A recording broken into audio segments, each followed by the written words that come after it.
This is Kashmir, an area of the Union Territory Jammu and Kashmir located in North India. Those native to the region are called Kashmiris, and the majority of them follow Islam, but the original inhabitants of the valley were Hindus, and their descendants are now a minority of the region. They are known as Kashmiri Pandits. Despite their small numbers, they have still managed to make many contributions to Indian civilization in areas such as philosophy, art, and more. However, in the 1990s, the world's perception of Kashmiri Pandits and Kashmir as a whole was changed forever, and for the worse. It's like you're born in a place, you are brought up there, and then one fine day you have to leave everything. One fine day, we saw a big notice was pasted on our door. There was a notice outside our house. Two of my uncles were notified in that notice that you have 24 hours to leave. If you guys are seen here next week, we are going to kill. Two of you will be killed. Of being a minority in an increasingly fanatical atmosphere.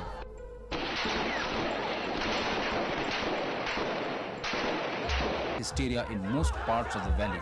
We had two very close friends who we used to play together with on a daily basis. We used to play cricket and other stuff in and around our house, and two of them got killed right outside our house. All of a sudden, one night something happened like that you had to leave within no time. In January 1990, Kashmiri Pandits were forced to flee Kashmir when they were uprooted from their homeland by militants. 150,000 Pandits left that year, according to official statistics, but the number is debated to be as high as 800,000. We had to literally gather our belongings, we had to literally gather our life, what we had back in there. Our mother decided to send us away the very next day. All my relatives, all my dear ones had to flee Kashmir in one night. Someone came to our house and asked my father, "Your son must leave tonight or face the consequences." Younger brother and sister followed with my mother. After a few weeks, eventually my father had to shut everything down. Through some relations, we came to know there is a truck which is available. We were dumped into a truck. Whoever we could fit in there, everybody went into there. And then the journey started from there. And we left that day for Jammu and left our home permanently. As the Pandits migrated from their home, the militants enacted their mission of ethnic cleansing in the valley. Pandits' houses were looted and burnt. Within a month or so, our house was burned down. All my books, all my belongings, all my everything, what I had is all gone. Shrines and temples were vandalized, and the remaining Pandits that were found were subjected to either individual killings or horrific massacres, with 650 Pandits being killed within the first 3 months of 1990. One of the prominent Hindu Kashmiri Pandits is Advocate Bhatt from Anantnag. He was one of the mentors of the youth in Anantnag. He used to conduct camps, he used to keep the Hindu community together, and finally they managed to kill him in the daylight. So that was a clear indication that this place is not safe anymore. This tragic event is known as the Kashmiri Pandit Exodus, and is still one of the largest exoduses to occur in history. Once they had left their home, Kashmiri Pandits' lives were in complete disarray, and their situation seemed hopeless. There were almost 300,000+ families from Kashmir which were moving into this small town, Jammu, and it was very difficult to find a place to live, a room to live. We had no choice except to live in one small room along with our grandparents. We had several cases in our near relations who had to stop in an open area and start living in a tent accommodation for many years together, because there was nothing much government could do as things were as bad as they could be. With my parents, there was, don't worry, we have to go back. But, being an elder son in the family, I knew what was going to happen. Haley Dushinsky, Associate Professor of Anthropology at Ohio University, wrote in the International Journal of Hindu Studies in 2008 about Kashmiri Pandit migrants she met in New Delhi who discussed the possibility of returning as a community nearly 3 decades after leaving. They told stories about short trips they had taken to visit relatives, make pilgrimages, or celebrate Hindu festivals. They said their homes had new meanings for them now, and that they wished to return again to build connections to new neighborhoods, villages, and towns. However, those same stories also made it clear that it was impossible for them to return home permanently. Even with the opportunity, they never wanted to live in the homes they once inhabited ever again. Fortunately, instead of looking back, the Kashmiri Pandits pushed forward and continued their lives in other parts of India. Schools made education available for children to finish their studies, adults found new jobs, and families eventually settled. It was a real struggle, but we learned during that phase that never give up. If we completely just give up, then there is no hope. Despite their perseverance, the mental wounds inflicted by an event so distressing and heartbreaking were too painful to ignore for many. Today we are settled, we got our jobs, we got our careers, but then it took a lot of toll on this generation. It gives you a feeling that something has really happened wrong with you.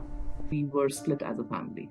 I had to go and stay with my father in Delhi. My mother, for her career reasons and financial reasons, had to stay in Jammu. Unfortunately, within a year of migration, my father passed away. Emotionally, he was so traumatized by loss of Kashmir that he could never cope with it. He had some medical issues, but they were all triggered by psychological issues which were around basically being heartbroken that he cannot return to Kashmir. I suddenly became this very mature, responsible person, somebody that probably I should have become 10 years later or 15 years later. That loss of roots combined with loss of a parent was a huge trauma that I faced in specific, and then obviously it extended to my sister and my mother as well. While Pandit's personal trauma has been portrayed by the media, literature, and films such as Shikara and more recently the Kashmir Files, a consequence felt mostly by those who have settled outside of India has not been widely covered. Pandits disconnect to Kashmir as a whole. If somebody asks me today, where are you from? I just say Mumbai. It's not like I'm ashamed of saying that I'm from Kashmir. I don't know where is home, right? So I don't know whether home is Jammu because I lived there for some months, whether it's Delhi because I studied there and worked there for a bit and lived with my father there for a bit. Is it Mumbai because I got married there and lived for a couple of years there and my in-laws lived there and that's where my husband's house was? Is it Dubai because I almost lived close to 20 years there? Or is it Canada now where I have been for 4 years? With many Kashmiri Pandits feeling disconnected to Kashmir, a region they were born and raised in, the minority group is faced with the gravest long-term effect of the exodus on their people as a whole, the erosion of that culture. My connect to Kashmir definitely has completely vanished. In last 32 odd years, I have just visited once. At least a couple of times a year I do visit Kashmir, but it's not the same. What it used to be before, it does not exist. The way we used to live as a community, the way we used to celebrate our festivals, the way we used to have the functions, whether these are the marriages or whatever, the way we were doing and the way we are doing now, it had changed. I have tried to imitate exactly the culture except the place, to do it the same way. Like the festivals, we make it sure that we are celebrating it together with the elders. And about the cuisine, the Kashmiri food, it's always cooked every day, single day at my place. And the birthday celebration, which is also one of the important, kind of a festival in our families. I'm trying in the best capacity to maintain it in the similar way so that our kids will learn and they can carry it forward. Obviously, the young generation who has not seen Kashmir, who were not born even in Kashmir, they're born in somebody in Bangalore, somebody in Canada, somebody somewhere. It's only the stories they hear from their parents, but they have not personally experienced the culture. In terms of specific aspects that the exodus has taken a significant toll on, one immediately comes to mind for all Kashmiri Pandits: Kashmir's regional language of Koshur. Language is something which we are carried on, which we are trying to see that our next generation should pick up. Koshur, or Kashmiri, is spoken by close to 60% of the valley's population, and it vividly captures the unique identity of the Kashmiri people. The language has been used as a medium to bring Kashmiri Pandit traditions to life, such as the culture's folklore, literature, and social values. However, kosher has become unfamiliar to the younger generation of Kashmiri Pandits. I was recently in one of the functions of Kashmiri Pandits. It was very clear that only 10% of the new generation is speaking or taking the language. Today, my daughter does not speak a word of Kashmiri. Her surrounding, she doesn't have even a single kid in her circle who is from the same ethnicity, same race. So we surely are losing. That sheen is going away. It's not easy. If you will not teach your child from the beginning, it is very difficult to adhere later on. According to experts, the conflict in Kashmir has played a significant role in the decline of kosher because it has halted attempts at revival and preservation by various organizations. We are forcing this language in various forums. We try to meet together, whatever community we are outside Kashmir. Sanjay Kaur, a journalist with the Asian Age newspaper who had to leave Srinagar with his family in January 1990, told Outlook India about these linguistic issues, saying, "Our children understand the language and can speak some of it as well, but they are not fluent in it. It has become a foreign language as they don't learn it in school. It's not natural to them anymore." Language is basically the foundation of your origin. And if you lose it, it means you're losing your identity. If we don't take any action now, I would say next 50 years, there will be hardly any Kashmiri Pandit who will speak Kashmiri language. In addition, another way Kashmiri culture has been lost is through Kashmiri Pandits marrying into other cultures. When I'm talking about young generation, in their 15 and 16, in their teenagers, they all moved out of Kashmir. For their education, many of them got admissions in different professional colleges, whether it is in Karnataka or Maharashtra or somewhere abroad. People got pretty well mixed with different cultures of India. India is a vast country, and some of them fell in love with the girl from Maharashtra or with the girl from Gujarat or somewhere else. I don't know what number to put, but I think at least 30 to 40% of Kashmiri Pandits have explored getting married in different communities all over the world. And these families are mixed families. According to the Institute for Social and Economic Change, there was a shift in Kashmiri Pandits' perception of their distinct cultural identity after the Exodus, as they went from distinguishing themselves from their co-religionists and the rest of India to willingly becoming a part of the larger Hindu identity of India. In this case, some Kashmiri Pandits who left Kashmir married non-Kashmiris such as Hindus they met in India or even people they met outside of India. Therefore, they began a new connection with the culture they married into and fell out of practicing the indigenous beliefs they were raised with, preventing them from being passed on to their children. Finally, another tradition that has been lost over time is Kashmiri cuisine. It's a very special and a different cuisine compared to the other cultures. You cannot eat all those dishes what we used to eat and consume well due to the climatic condition. It used to be cold, it used to be getting digested fast, we used to walk a lot, but here it's not possible. And our kids have now born outside, the young generation I'm talking about, they want to enjoy every kind of a food. It has become very difficult to give the same taste to our younger generations. While there is food in Kashmiri cuisine that is common to both Kashmiri Muslims and Pandits, dishes specific to Kashmiri Pandits include damalu, nadru, and haq. However, such dishes seem to be falling into obscurity, as according to Outlook India, Kashmiri wedding ceremonies nowadays tend to have Punjabi or South Indian food, despite authentic Kashmiri cooks being available. Furthermore, for some Kashmiri Pandits, drifting away from their traditional cuisine means more than just not being able to eat it as often. Within the cuisine category, I want to specify what I call the experience, and which is more specific to how we would dry certain vegetables and watch our grandmothers, for example, dry them on the roofs of the houses in summer, right from cutting those vegetables to washing them to drying them in a particular way. In fact, what our grandmoms would do is they would thread them up. So they would hang there outside after they were fully dried on threads. And in winter, we would actually take out the thread and start cooking the vegetable as though it is fresh vegetable. They were dried in such a professional manner that they would taste amazing. So I think somewhere when you narrate those stories to the new generation, they can connect to it in terms of just visualizing what must have happened, but they can never experience it. Despite the severity of damage caused to the culture of Kashmiri Pandits, their resilience that got them through the days of the Exodus has not wavered, is bringing back what was gone and preserving what is left is now impossible in their eyes. For example, According to them, there are viable strategies that can be used to revive kosher. If you want to recapture this culture, put it in perspective again, I think what we really need to do is to give our next generation, if not 100%, but at least maximum whatever we can do in terms of pushing them to learn this language. There is an institute called Gash Taruk, which has been set up in Delhi, and they are giving free classes for learning the language. And such organizations are encouraging kids to come forward, where they give them not only the language basic scripts and they teach them.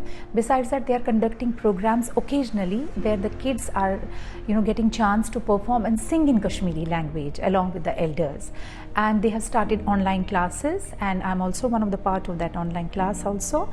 And we are giving these classes across the globe to our community members. Whenever they have some time, we set up a schedule and we teach them language, and we teach them many aspects related to our customs and culture. Today we have, we are in the digital era. So there are a lot of online schools, there are online teachers available. Arbi Markaz Kamraz, one of the top literary organizations in Kashmir, hosted online programs in June 2021 about the idea of kosher and how to preserve it. According to Muhammad Amin Butt, the organization's president, Kashmiris and people who love Kashmiri culture and language from all over the world participated. The organization has also taken the help of the Kashmiri press to promote kosher and the utmost needs to preserve it. Butt says that the potential of the internet hasn't been realized in Kashmir, and he looks forward to a future where Kashmir reaps the true benefits of internet connectivity. Everything has gone virtual and online.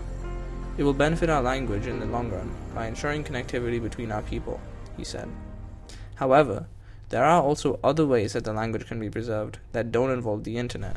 That will only happen by, meeting in these associations, in these clubs, you can call them, where other people can also interact, other children can interact with each other. We should start writing about our language, because very, very soon we will see a time where we will lose the meaning of all these words which we are understanding today.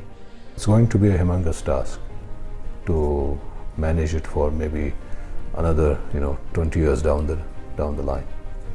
Not going to be easy. A lot of responsibility to preserve that is on parents, what they want from their children.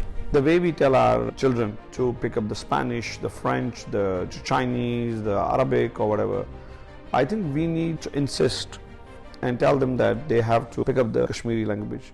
If we can speak at home, both parents are Kashmiris, I think they should take an effort to talk in Kashmiri at home than any other language. Furthermore, traditions can be kept alive through Kashmiri Pandits meeting each other in the cities they have settled in. We should do more of cultural kind of functions, since we're doing very remotely maybe a function in a year. There is a chance to preserve the culture by more get-togethers, by more of the community events, by making sure that the new generation, new children are told those stories which their parents have been associated to back in Kashmir, whether it's to do with culture, whether it's to do with the religion, the traditions, festivals, food, language.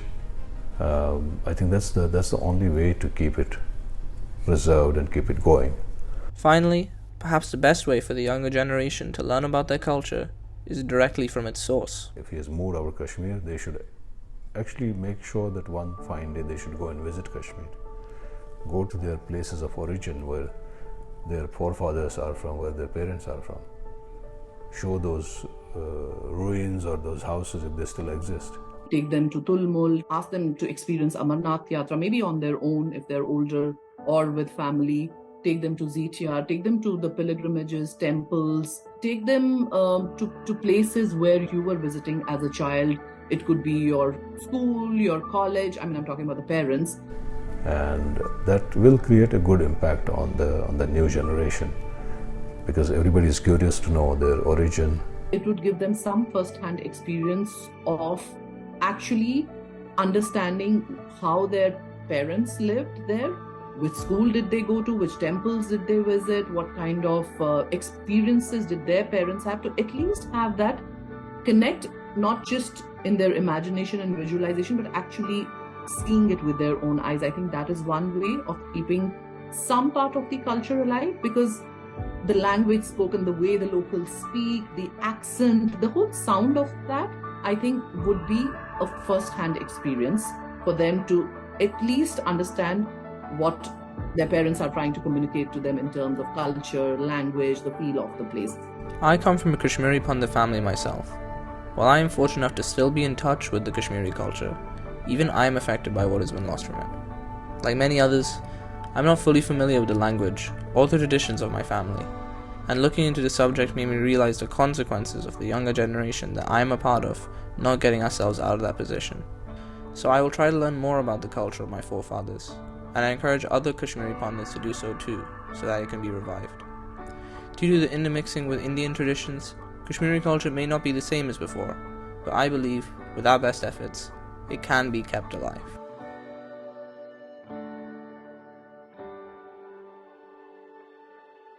You can take us out of Kashmir, but you can't take Kashmir out of us.